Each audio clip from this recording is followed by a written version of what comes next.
Welcome to Critical Blues Reviews. I'm your host, Critical, and I wasn't going to do this film at first. I was no, I'm lying. I was going to do this, and then I actually did a review with Brookie Norick. Shout out to Brookie Norick. Check out his channel. And it was a panel. It was a full panel, a review with two other wonderful people, and it was cool. So definitely check it out. It's on YouTube, or you can go to my Facebook page and check it out. I was gonna do something before then, but I didn't think I had the opportunity or the time to do it, and I kind of just let it fall to the background. Then I had a conversation with one of my homeboys, Dave P. Cole. Shout out to you, Dave P. Cole.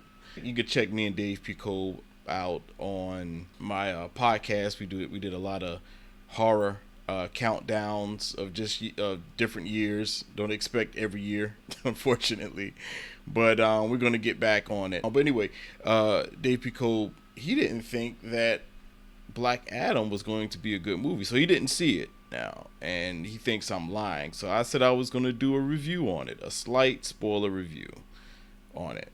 Let's go ahead and get into it. I wasted most of your time already. So tonight we're going to be reviewing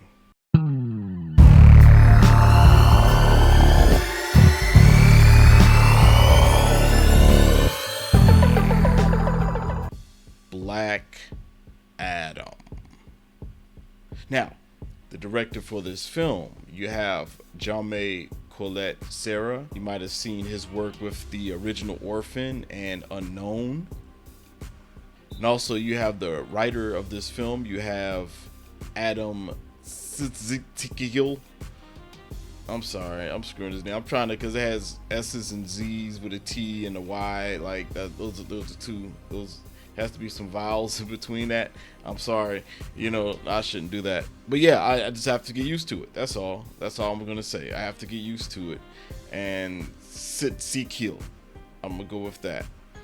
You might have seen his work with Rampage, and you also have Rory Hain. You might have seen his work in The Mauritanian. Also, you have the last writer, Sohrab Nashravani. You might have seen his work in The Informer. Now, the logline for this film: a vengeful wizard has time for smoke after his family is killed, and he's released from a 5,000-year containment to modern-day society. So, that person's probably pissed. Lingering from, being pissed off earlier. A little bit more to being pissed off. You kill a man's whole family. That's vengeance coming in piss. So, the characters for this film, you have Teth Adam, better known as Black Adam, played by Dwayne "The Rock" Johnson. You might have seen his work in Jumanji. Welcome to the jungle. We got fun and games.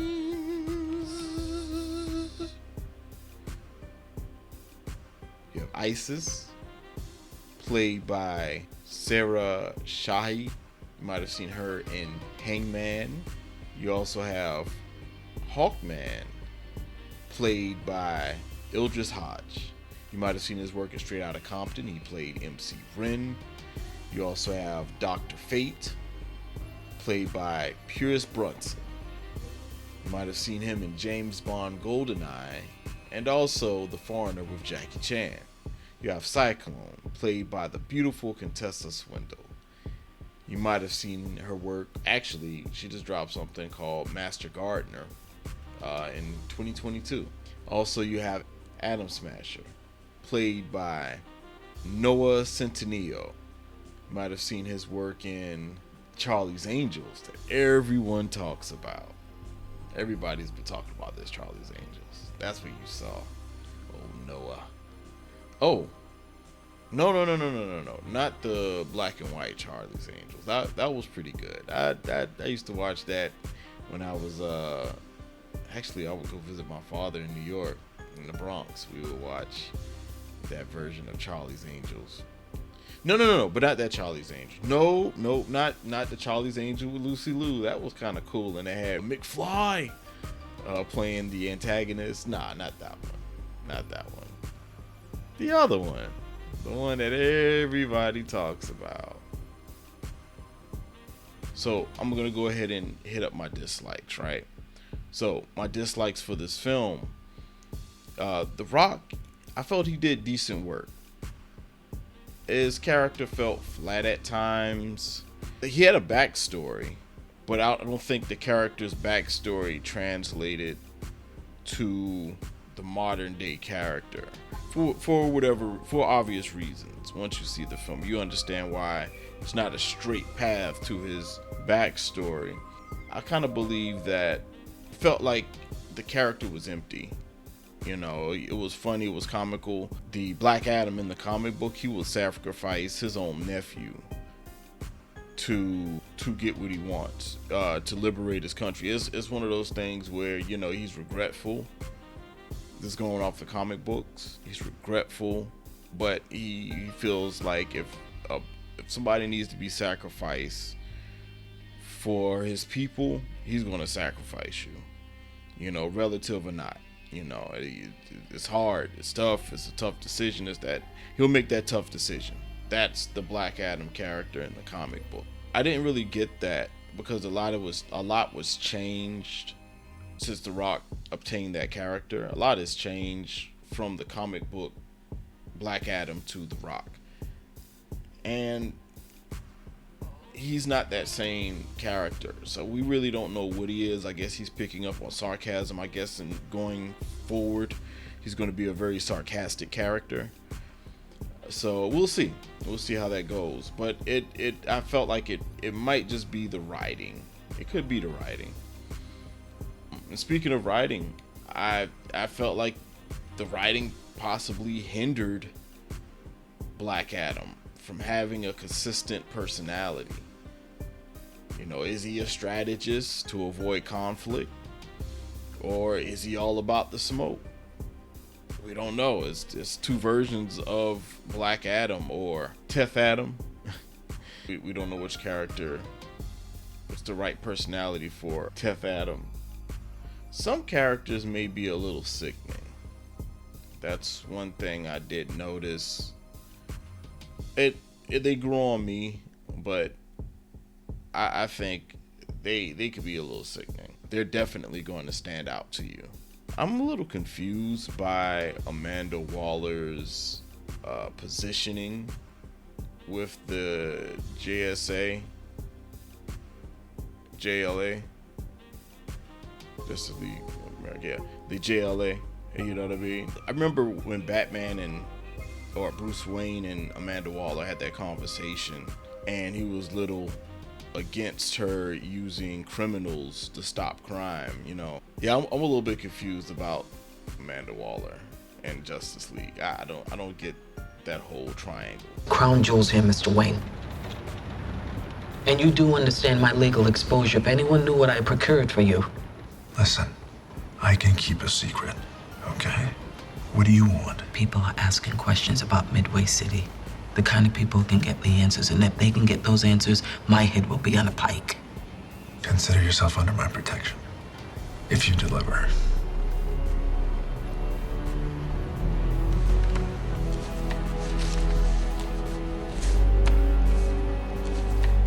Also, to go back to the sickening characters, there were a lot of characters that were just in the way. Like, they would just come to get in the way. Like, that was their thing. They just come on over and get in the way. I didn't like that. I mean, the way that these characters would just get in the way, they're like cats around your feet while you're going down the steps. You know what I mean? And it's just like, why are you in the way? You know, like I want to, like, you almost making me fall. I'm getting agitated. I want to kick you, but I love you. You know, you're not gonna love the character. But I love if I had a cat, I would love my cat. But that would piss me off that he's gonna like Catman me down the steps. Catman, that's a Savannah term, by clipping people up or tripping people up. And it's ironic that it's Catman. You know what I'm saying? It's a man and a cat is like walking in front of the man's leg, you know, tripping him up. Call that the Catman. But yeah, you know, Catman. That's how the characters got in the way in this film. Like that's what I felt. I couldn't stand that Baby Come Back song. Not the actual song, but just that whole skit with the uncle singing that song. I was just like, yeah. The zombies were too weak. Come on, man. We had zombies. You're talking about zombies that are lifting up weapons. Like, two people are going to defeat like 30 zombies. Unexperienced fighters. I mean, she looked like she could fight.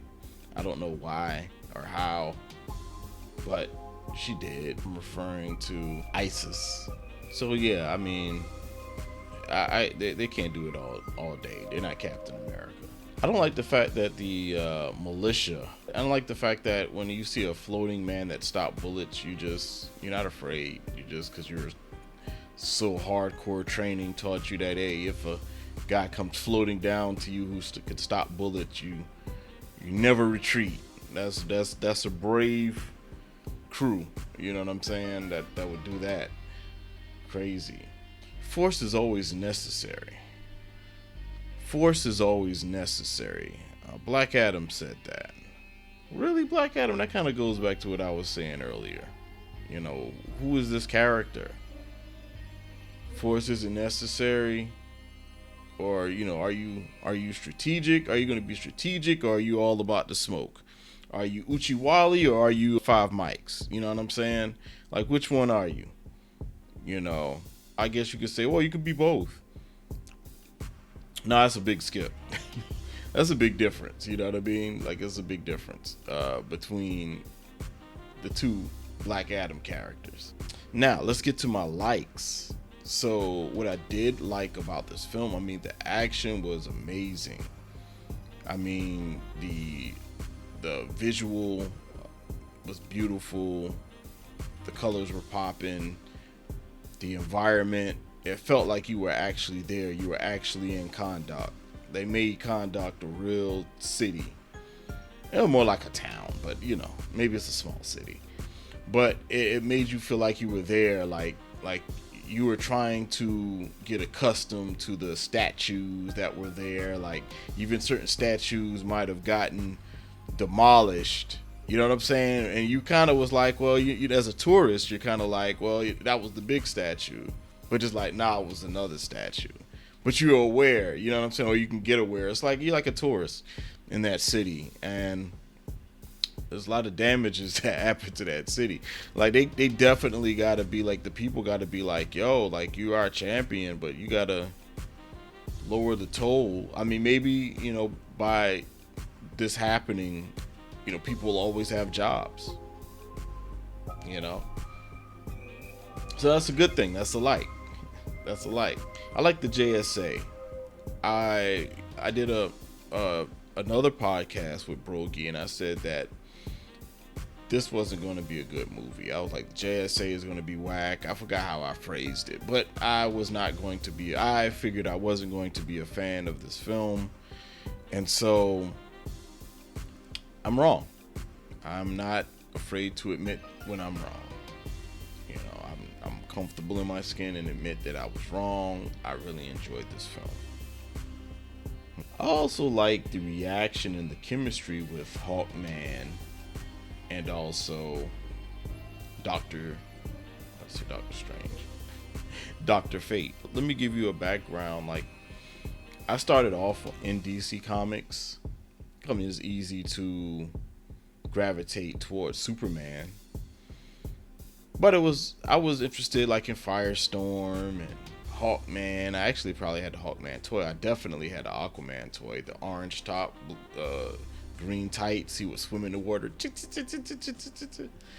You know what I'm saying? So, but I didn't stay long enough. Like, I'll say by the second grade, you know, somebody showed me Wolverine in Marvel. I was hooked. I was hooked. And, you know, every now and again I would come back to DC, but Marvel really hooked me. But I'm saying all of this to say that I'm just happy to see a Dr. Fate and also a Hawkman in a film. I think that's pretty cool. I like their chemistry. I kind of felt something, you know, during a conflicted moment. And I I watched it again and I didn't really feel it. It felt a little empty because we probably the audience needed some flashback on those characters, because the way they exchanged their dialogue, it actually was good. It was nice. But I think if we had some visuals to kind of understand how close these characters were, I think that would have tied in the story a lot better. But hey, you're dealing with a certain time. It was good enough for me. But I can see where others might miss the mark and not feel the chemistry between Hawkman and Dr. Fate. So they definitely sold me on that story, on that chemistry, on that connection.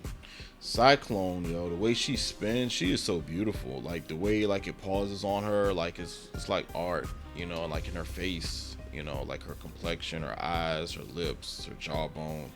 It's like art. You know what I'm saying? She's a very beautiful young lady, and I think that was pretty dope. That like how they captured her beauty in her Cyclone. I thought that was amazing. She's very beautiful, very beautiful. Teaching violent conversation. I thought that was cool. That was cool. That wasn't a really big deal in the film, but I thought that was a cool back and forth, a cool banter. I enjoyed it. I like the fact that he enjoys killing. And let me explain myself. So it's not the fact that someone who enjoys killing, I mean a serial killer enjoys killing, and I'm not like an advocate for serial killers. But what I mean is the character. For a perfect example, like you have like these video games, like Spider-Man, for example. When you're fighting like the robber and you just knock them off the building, you're not thinking, oh, I need to shoot a web and knock them to the wall. Luckily, the game automatically does that for you. It'll like make Spider-Man shoot a web. If you knock him off the building, it'll shoot a web and you'll stick the criminals to the wall. If that automatic that automatic command wasn't in that game, there will be a lot of dead characters on Spider-Man, on this Spider-Man game. That's a good thing they put that on there. Teth Adam, like he said he's so powerful, he's just killing people. You know what I'm saying? It's whatever. You know what I mean? And hey, and it was a Spider-Man game where you made choices. Like the choices I made, I was going off of vengeance and going off of just an emotion. Like I just purposely sucked myself in the game just to make choices, wild emotional choices, and I ended up being like the villain at the end of the Spider-Man game, and I got with Black Cat instead of getting with Mary Jane. Mary Jane was getting on my nerves too, so I ended up with Black Cat, and me and her became king and queen of the symbiotes. The point I'm trying to make is this though. I gather he's that character. He's the player that's playing and throwing these people all over the place. That's with Teth Adam or Black Adam. That's his character, part of his character. Like he gets a kick out of it. You're doing messed up stuff. I'm just gonna launch you like 50,000 feet in the air. That's how that goes. Like the little things like Hawkman fighting in an enclosed area, because it shows that that's Achilles' heel for him. His wings are knocking everything over. You can't fly in a box, basically in a room. That's what I'm referring to. So, and they really showed that, and he really, he kind of got his ass given to him in that moment. But that was cool. I really did enjoy that scene. Also, I would say I enjoyed the connection that scene had to finding certain items. I thought that was pretty cool. I like the twist. You know what I mean? And I'm not going to stay too far on the twist. I'm going to leave it at that. I like Kanye West playing, it's called Power. Not one man deserves all that power. That was interesting. I wonder if they're going to cut that from the movie, because they taking everything else from him. You're no longer wanted at the Baskin and Robbins 31 flavors. We're banning you from Baskin and Robbins. That's what they're gonna do to Kanye. The antagonist, I think he was a cool throwaway antagonist. He looked cool. I mean, his fighting was a little boring. Powerful, it was powerful to make me think like, oh man, he's about to do some damage to certain people. You know what I mean? I mean, he was doing damage. He dealt damage. I'm not going to front to you. He did deal damage. Like, it wasn't anything super interesting, like how he dealt damage, but it was brutal. You know what I mean? So he did his thing. Referring to Sabak. I felt like he had the best slow-mo scene in that film. Even like The Rock versus Evan Peters. I definitely respect Evan Peters' slow-mo scene with Quicksilver, because it was the first, it was interesting, you know what I mean? It did its thing, you know what I mean? But I felt like this was the better of the two, you know what I mean? Not by a long shot or anything, or a landslide, but it was just more exciting, a lot more colors, you know, less silly, kind of more serious. I like the fact that Black Adam did a lot of Raiden Super Nintendo fatalities in this film. That was pretty interesting. Also, too, what am I looking for in the future with this whole JSA? I like the storyline. Like, one thing that did catch my attention when I watched this film again was Cyclone's story. You know, she mentioned to Adam Smasher that she got kidnapped at the age of 15 from a mad scientist, and he injected her with nanobites, and so that's how she's able to have her powers. I would like to get an in-depth story with that. Adam Smasher, I think he has a cool story that we can go into. I guess the whole thing with his grandfather, I think his grandfather was a villain, and then his father or his uncle was the original Adam Smasher, who is a hero. So, you know, that'll be cool. I think it'd have been cooler if Adam Smasher was like obnoxious. You know what I mean? Like, he grew big and he like humps buildings, you know what I'm saying? And his pelvic is crashing through like windows and shit like that. You know what I'm saying? He's just doing obnoxious stuff, and it's like people don't like him. Like I feel like that's one way. Nah, I take that back. That would piss off Black Adam, and Black Adam and Adam Smasher are supposed to be cool.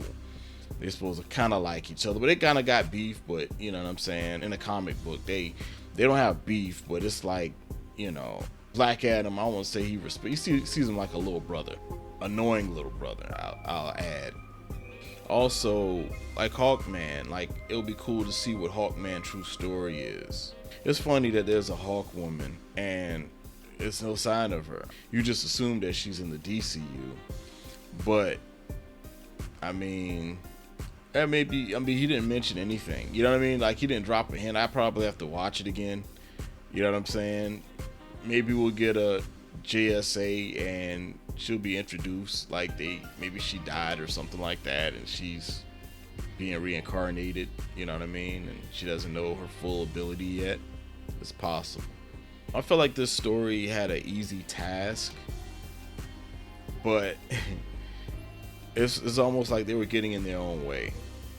The story would have been like straight shot through in the movie, but they kept getting in their own way and made things a lot difficult because of toxic masculinity. I felt there should have been more blood dealing with the massacre on Teth Adams' side of the family. I don't know. I think it just would have felt more real. But one scene was definitely real. Yeah, it was kind of crazy that they gave him a black suit when he was full of rage. Just go black.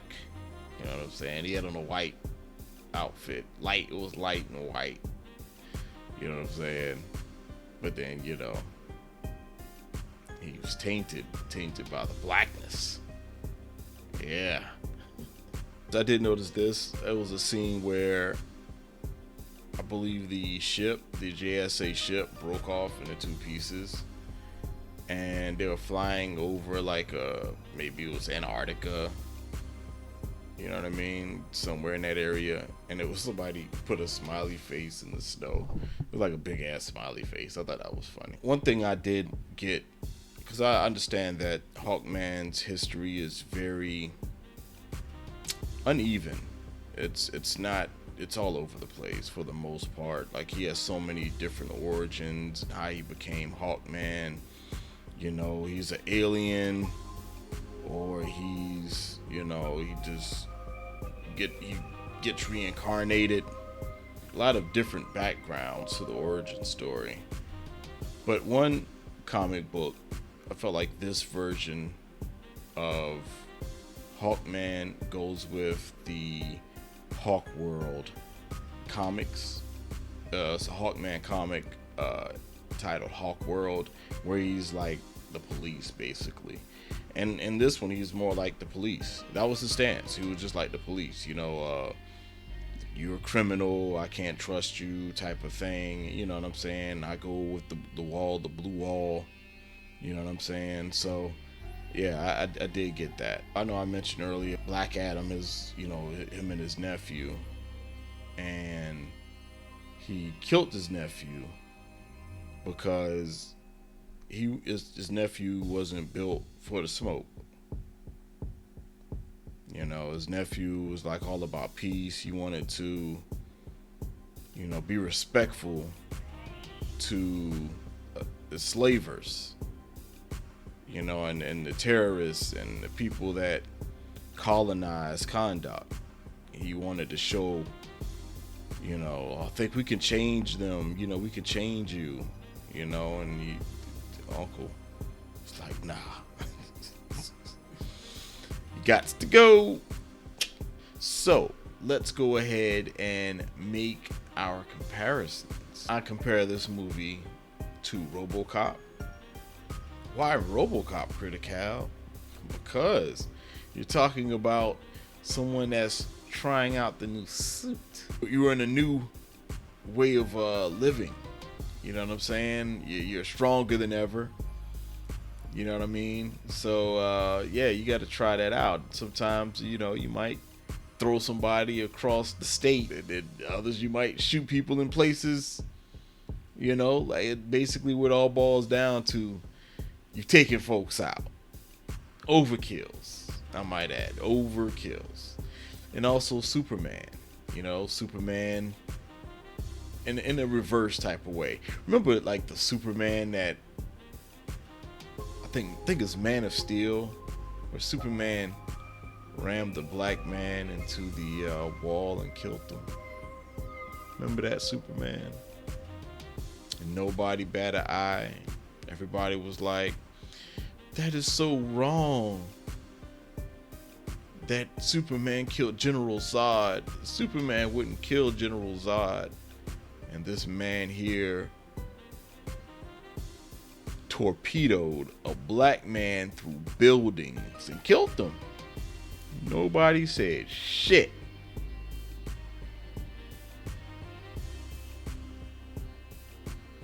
Also the Avengers. So you have enemies fighting each other, but then all of a sudden become allies because they need to come together to fight the common enemy. Definitely that's what this reminds me of. So that'll be it for, oh, you're right. I'm glad you caught me. My ratings. I give this rating 7.5 rating finishers. Yeah, because that's all your boy from Kahndaq was doing. He was just doing rating Super NES finishers. Excuse me. All he was doing Super NES rating finishers. Remember Super Nintendo where they took all the finishers out of Mortal Kombat? The first one, they put them back on the second one. But the first Mortal Kombat, they took all the finishers out. All the fatalities, excuse me. They took all the fatalities out of Mortal Kombat. But it wasn't that bad though. It was kind of cool in a way. You know, other than when they got to Johnny Cage kicking you in the chest. But that is it for Critical Blues Reviews. So, if you want to reach me, you can reach me at Critical Blue Reviews, Critical with a K on Instagram and on Twitter. Then you can reach me at Critical Blue on Facebook. Then, if you didn't already know, Criticals with apostrophe S with a K still. Criticals Blue Reviews. Check me out on YouTube. check the rest of my stuff out on YouTube. All right, and you can check me out at Critical Blue Reviews on podcasts, any podcast platform. Check out my other stuff there. I'm gonna start putting some stuff back on there. I'm gonna start doing that one day at a time. But yo, so I'm gonna tell you to be safe, take care of yourself, and enjoy life. Enjoy life. All right, folks. Y'all take it easy. One.